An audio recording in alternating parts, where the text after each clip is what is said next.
찬송가 183장입니다. 찬송가 183장.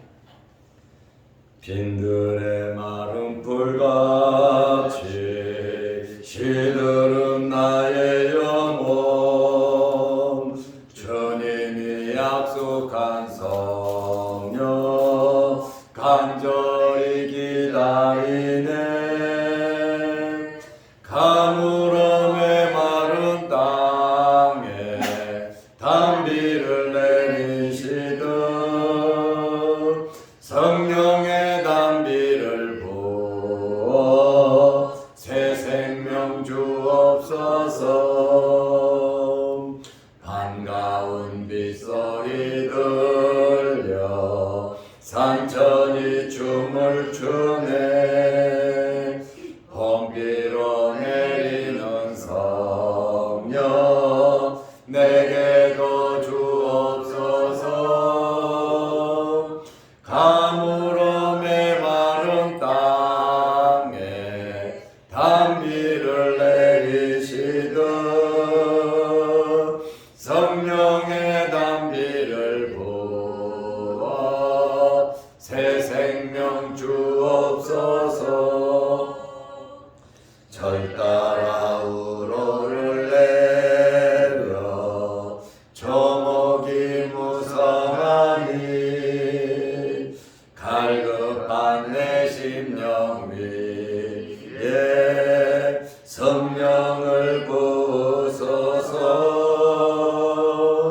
가물음의 마른 땅에 단비를 내리시듯 성령의 단비를 부어 새 생명 주옵소서.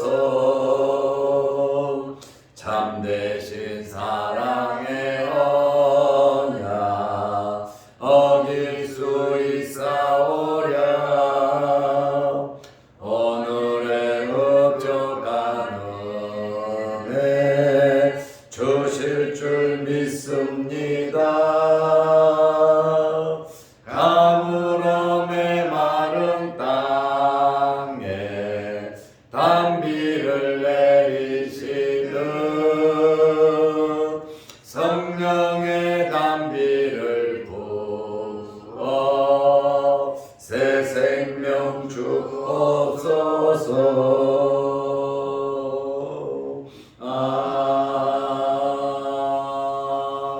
아멘. 사도신경으로 우리의 신앙을 고백하겠습니다.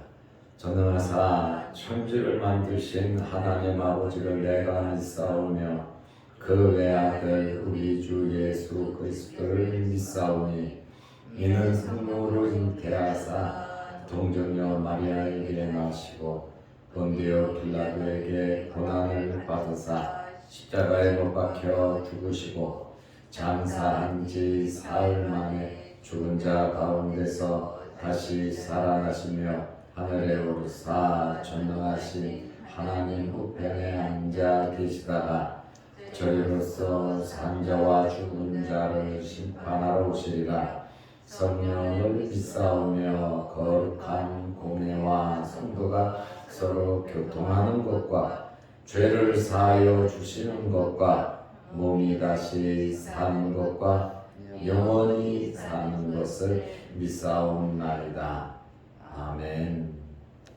누가복음 1장 67절에서 75절 말씀까지 보겠습니다. 그 부친 사가랴가 성령의 충만함을 받아 예언하여 이르되 찬송하리로다.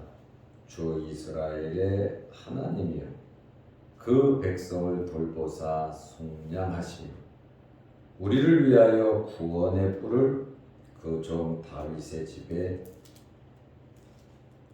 일으키셨으니 이것은 주께서 예로부터 거룩한 선지자의 입으로 말씀하신 바와 같이 우리 원수에게서와 우리를 미워하는 모든 자의 손에서 구원하시는 일이라. 우리 조상을 긍휼히 여기시며 그 거룩한 언약을 기억하셨으니 곧 우리 조상 아브라함에게 하신 맹세라.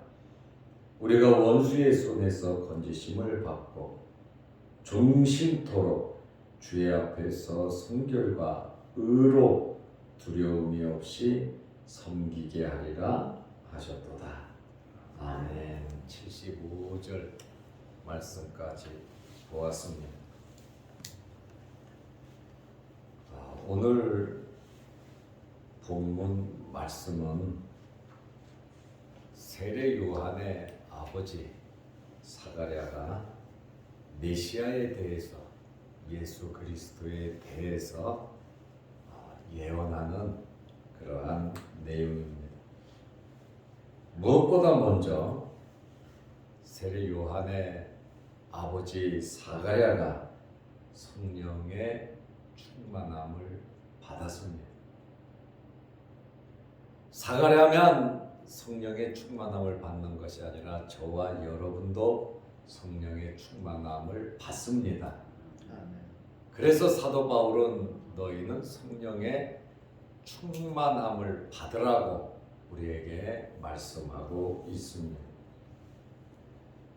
누가는 누가복음을 기록하면서 특별히 성령의 역사에 대해서 마태, 마가, 요한복음보다 많이 성령의 역사를 기록을 했습니다. 그리고 성령의 사역이라고 할 수 있는 사도행전을 누가가 기록을 했습니다. 마리아가 성령으로 잉태했고 엘리사벳이 성령의 충만함을 받아 찬양을 했고 사가랴가 오늘 본문에 보면 성령의 충만함을 받았고 요한도 어머니 뱃속에서 성령의 충만함을 체험을 했습니다. 성령의 충만함을 받은 결과가 뭐냐 이거예요. 성령의 충만함을 받으면 성령의 열매를 맺습니다. 성령이 충만해지면 우리에게 각종 은사가 우리에게 임하는 것입니다. 그리고 성령의 충만함을 받으니까 찬양을 하고 하나님의 말씀을 증거하게 되더라 그 말입니다. 우리의 삶 속에서 성령의 충만함을 받음으로 하나님을 찬양하고 우리의 삶 속에서 예수 그리스도를 증거하는 그러한 삶이 저와 여러분들에게 있으시기를 바랍니다. 아멘. 그러면 사가랴가 성령의 충만을 받아 찬양을 하며 무엇을 예언했느냐 그 말씀이에요. 먼저 우리는 우리 자신의 삶을 돌아보게 되고 우리의 형편과 처지를 바라보게 됩니다. 사가랴는 지금 놀라운 경험을 했어요. 자기의 입이 풀렸잖아요. 1년 동안 말을 하지 못하고 있다가 자기 아들 이름을 요한이라고 쓰니까 천사가 말한 대로 사가랴가 입이 풀렸어요. 입이 풀리니까 너무 기쁘고 행복하고 하나님을 찬양하고 하나님께 영광을 돌리는데 이렇게 성령의 충만함을 받고 나니까 자기가 난 아들 세례 요한에 대해서 어떻게 해서 내가 아기를 낳고 왜 내가 말 못하는 자가 되고 이제 말을 했느냐 그것에 대한 간증 겸 이야기를 하지 않았다 그 말입니다. 당연히 자기가 체험하고 경험한 놀라운 일을 말을 해서 하나님께 먼저 영광을 돌릴 텐데 성령의 충만함을 받으니까 예의와 질서가 있더라 그 말이에요. 세례 요한이 예수님을 앞설 수 없잖아요. 사가랴가 이런 은혜의 경험을 했지만 예수님을 앞설 수 없잖아요. 자기가 앞장서서 자기 자신의 간증을 먼저 할 수 없잖아요. 그것은 교만입니다. 자기 아들을 앞세울 수가 없지요. 왜냐하면 성령은 질서 있게 은혜 안에서 모든 것을 역사하시는 거예요. 그래서 사가랴가 입이 열리고 성령의 충만함을 받고 하나님께 영광 돌리고 찬양하면서 누구를 먼저 증언을 했냐? 예수 그리스도 메시아를 높이고 하나님을 찬양했다는 거예요. 그래서 우리의 실제 삶 속에서 어디에서든지 예의와 질서를 우리는 중요하게 생각하면서 살아야 되는 겁니다. 그것이 하나님의 질서, 하나님의 말씀의 역사라고 하는 그러한 말씀이에요. 뜨겁다고 내 마음대로 이리 하고 저리 하고, 내가 기도 응답받았다고 내 마음대로 이렇게 저렇게 역사하고, 돈 벌었다고 내 마음대로 이것도 하고 저것도 하고 하는 것이 아니라 말입니다. 우리에게 중요한 것은 하나님을 찬양하고 하나님께 영광을 돌리며 모든 일들은 질서와 예의가 있어야 된다. 멋지게, 정말 하나님 앞에서 멋쟁이로 우리는 살아야 된다고 하는 그러한 말씀입니다. 사가랴가 첫 번째 무엇을 말합니까? 속량하신다. 속량이 무엇입니까? 구속, 구원, 해방, 자유.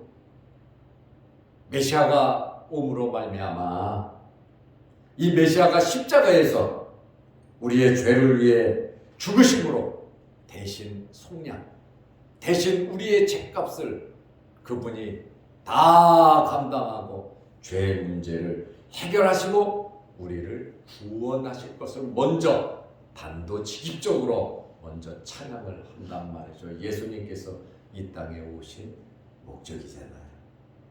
예수님께서 이 땅에 오신 목적을 성령께서 사가랴의 입을 통해서 세례 요한과 자기의 기적을 체험한 것을 말하게 하지 아니하고, 모든 사건의 주체인 예수 그리스도의 구속 사역, 구원 사역에 대해서 먼저 예언을 하고 있습니다.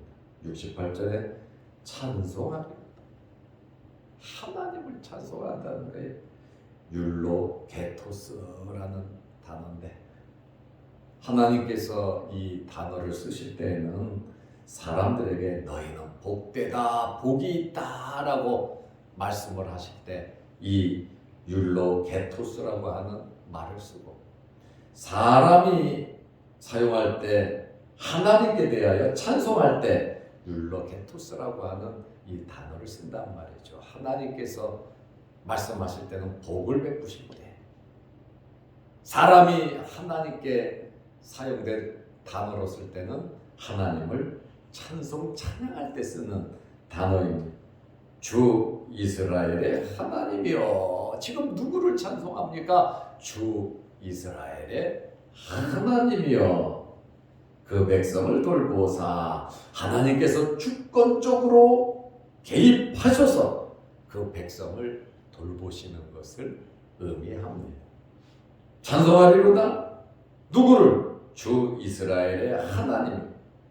그러면 주 이스라엘의 하나님을 무엇을 찬송하는가? 그 백성을 돌보시는, 그 백성을 돌봐서 속량하시며 구원을 베푸신다. 죄로 말미암아 죽었던, 전부 다 지옥에 갈 수밖에 없는 지옥으로 떨어진 이러한 자들을 구속하셨다라고 하는 그것을 찬양하고 있습니다. 두 번째로 사가랴가 다윗의 자손으로 오실 것을 예언하고 있습니다. 그렇잖아요.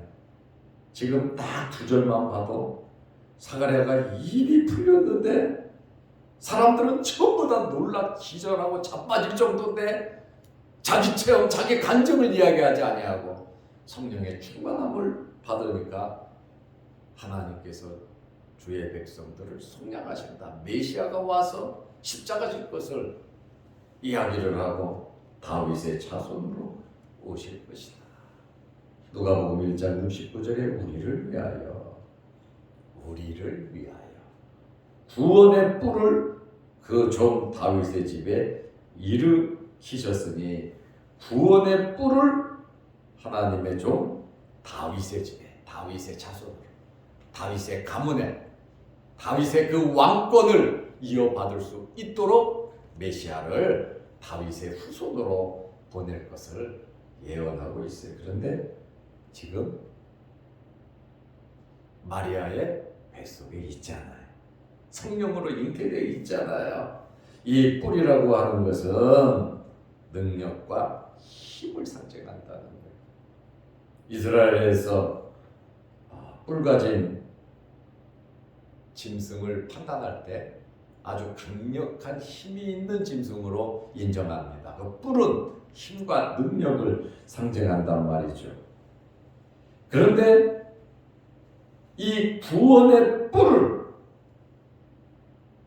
다윗의 집안에 일으키신다. 이 뿔이라고 하는 것은 왕권을 상징한단 말이죠. 구원의 뿔은 구원의 능력을 지닌 구세주 메시아 예수 그리스도를 가르치고 있습니다. 그리고 사가랴가 성령의 충만함을 받아 세 번째로 무엇을 말하고 있습니까? 선지자들이 이미 이분에 대해서, 메시아에 대해서 예언을 했다, 그 말이에요. 그러니까 예수 그리스도의 오심은 그냥 우연히 오는 것이 아니라 이미 하나님께서 하나님의 종들을 통해서 구약 시대에 이미 창세기 3장 15절부터 태초부터 하나님께서 메시아가 올 것을 말씀하고 있다라고 하는 사실을 증언하고 있습니다. 누가복음 1장 70절에 보면 이것이 무엇입니까? 속량하시고 구원의 뿔로 오시는 이 메시아의 사건 아닙니까? 이것은 주께서 예로부터, 옛날부터, 오래전부터 거룩한 선지자의 입으로, 여기 거룩한 선지자의 입이다라고 하는 것은 율법서, 선지서, 시가서, 구약 성경 전체를 언급하고 있다, 그 말이에요.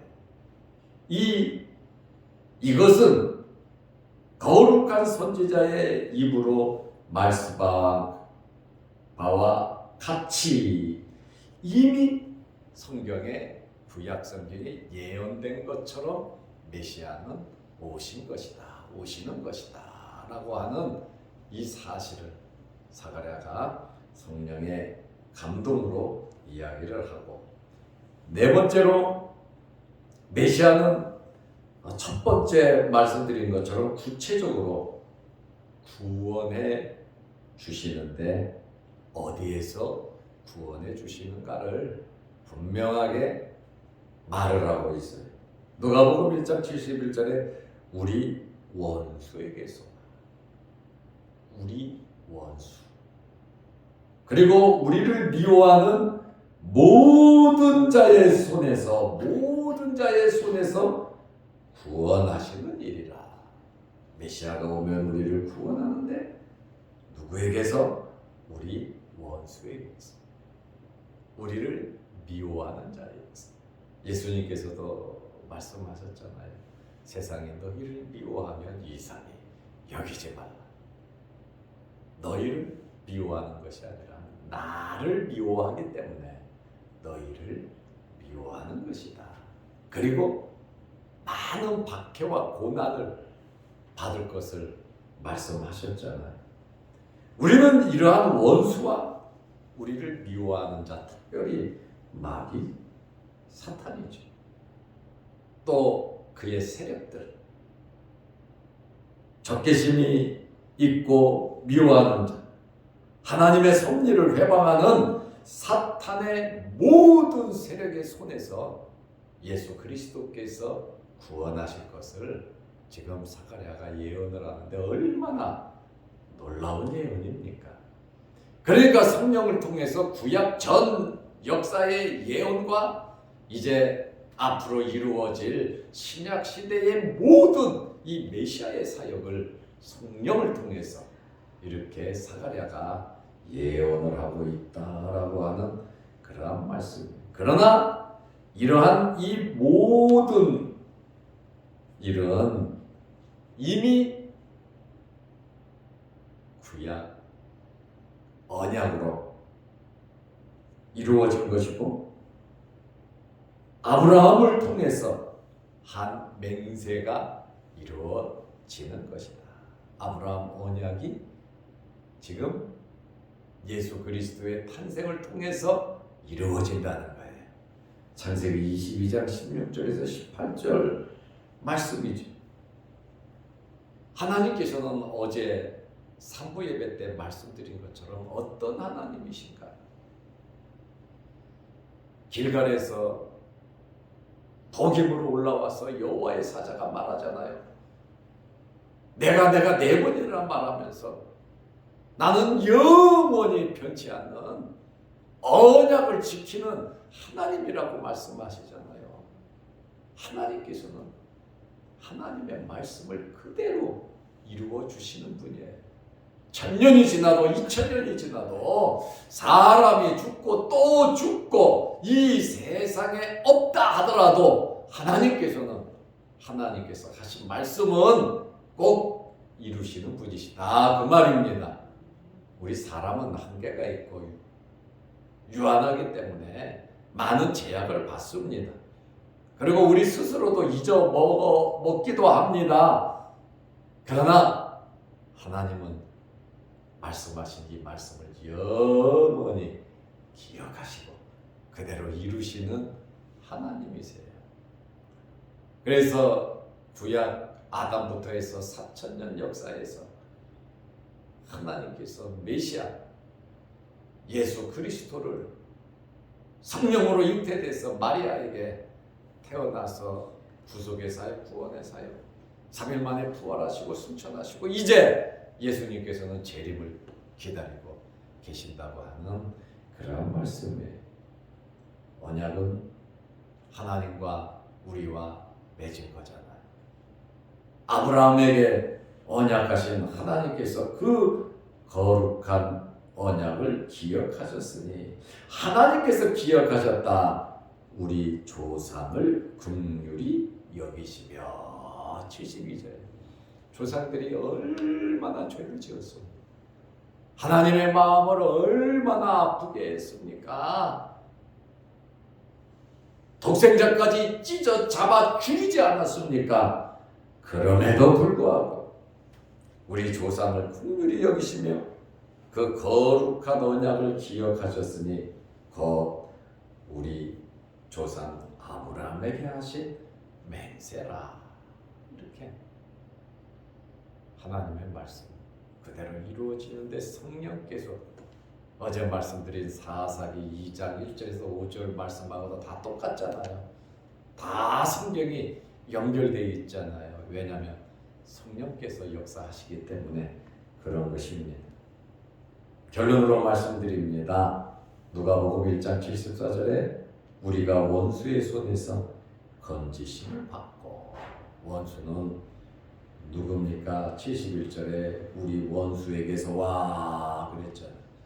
하나님의 섭리를 회방하는 사탄의 세력에서 그의 추종자의 세력에서 요한계시록에 보면 짐승과 여인의 세력에게서 건지심을 받고 벌써 사가랴도 예수님을 통해서 구원받는 놀라운 일을 아직 이루어지지 않은 일이지만 성령의 충만해서 그 예언을 하고 있잖아요. 찬양을 하잖아요. 75절에 보면 종신토록 주의 앞에서 성결과 의로 두려움 없이 섬기게 하리라 하셨도다. 그러니까 이렇게 구원하신 목적이 뭐냐?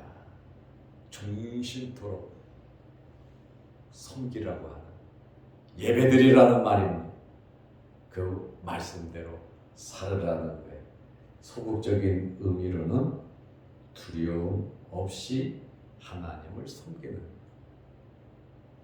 적극적으로는 성결과 의로 하나님을 섬기는 거예요. 그래서 오늘 사가랴의 이 예언 사실 굉장히 어려운 말씀이에요. 구약 성경을 함축해 놓은 거거든요. 그리고 거기에 플러스 또 성령의 충만하는 역사거든요. 여러분들이 오늘 하루도 이 말씀을 한 두세 번 읽어보시면서 사가랴의 충만함이 저와 여러분에게도 성령의 충만함이 임하. 성령의 충만함이 임하니까 이렇게 살아가더라. 질서 있게 성령의 감동으로 하나님의 말씀끼리 충돌하지 아니하고 이렇게 깔끔하고 거룩하고 정말 아름답게 성령의 충만한 결과가 나타나잖아요. 우리의 삶 속에서도 이러한 성령의 은혜가 충만함이 있으시기를 바랍니다. 기도하겠습니다. 하나님 아버지, 어제는 거룩한 주일을 잘 지내게 하시고 오늘부터 또 월요일 한 주간 세상에 나가 살 텐데 사도 바울이 말한 것처럼 성령의 충만함을 받아 살아가게 하옵소서. 사가랴가 성령의 충만함을 받아 찬양하며 찬송하며 메시아의 예언을 하는 이러한 내용을 보면서 참 하나님의 말씀이 질서가 있고 순결한 청결한 성령의 역사가 이렇게 예의 있고 질서 있게 역사하는 이러한 사실의 말씀을 보면서 우리의 삶도 정결하고 깨끗하게 순결하게 거룩한 삶을 살게 하옵소서. 내가 거룩하니 너희도 거룩하라고 하신 그 말씀대로 우리 또한 말씀으로 날마다 씻음을 받고 말씀으로 우리 자신을 돌아보며 거룩한 삶을 살아가게 하옵소서. 오늘 이 새벽에도 주의 전에 나와 머리 숙여 기도합니다. 하늘문 열리게 하시고 응답하여 주옵소서. 영상 유튜브를 보면서 함께 말씀으로 은혜 나누는 성도들에게도 크신 복으로 채워 주옵소서. 오늘 박충균 목사님 입관 예배 있습니다. 하나님께서 함께 하셔서 은혜롭게 하나님께 영광 돌리며 성령의 충만한 가운데 입관 예배가 이루어지게 하옵소서.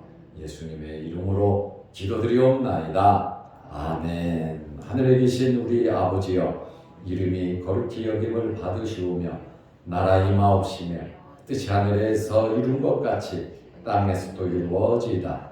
오늘날 우리에게 일용할 양식을 주옵시고 우리가 우리에게 죄지은 자를 사하여 준 것 같이 우리 죄를 사하여 주옵시고 우리를 시험에 들게 하지 마옵시고 다만 악에서 구하옵소서.